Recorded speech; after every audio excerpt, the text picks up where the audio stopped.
లక్ష వాళ్ళు నేను చెప్తా ఉన్నాను. దీనికి ప్రతి చర్య ఖచ్చితంగా ఉంటుంది. ఇచ్చిపెట్టే ప్రసక్తే లేదు. రేపు మీరు చూస్తారు. రేపు ప్రతి చర్య ఎట్లుంటుంది అనేది రేపు చూస్తాను. మీరు చూద్దాం. రేపు చూద్దాం. రేపు సంగతి ఏందో, లా అండ్ ఆర్డర్ ఇవాళ వీళ్ళు ఎట్లయితే మెయింటైన్ చేసారో రేపు దీని సంగతి ఏందో, రేపు దీని సంగతి ఏందో, దీని కథ ఏందో, దీని కార్ఖాన ఏందో చూస్తా. ఖచ్చితంగా తెలంగాణ భవన్లో ఇప్పుడు వచ్చి ప్రెస్ మీట్ పెడతా. దీని సంగతి ఏందో చూస్తా. ఇచ్చిపెట్టే ప్రసక్తే లేదు. బీఆర్ఎస్ పార్టీ కార్యకర్తలు అందరినీ నేను కోరుతా ఉన్నాను. ఇవాళ నన్ను హత్య చేసే ప్రయత్నం చేసింది.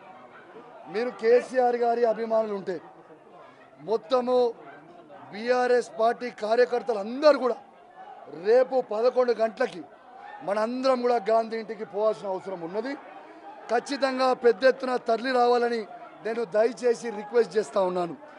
ఎందుకంటే రేపు ఎట్లుంటుందో, రేపు ఏముంటుందో అనేది కూడా నేను కూడా చూస్తా. దీని సంగతి ఏందో చూస్తా. మీరేదో దాడి చేస్తే ఇక్కడ భయపడి పోలే ఎవడు. ఈయనే నిల్చుండు కౌశిక్ రెడ్డి, ఈయనే నిల్చుండు, ఈయనే కండువ కప్పి పట్టుకొని నిల్చొని ఉన్నాడు. రావాలి, ఈడికి రావాలి.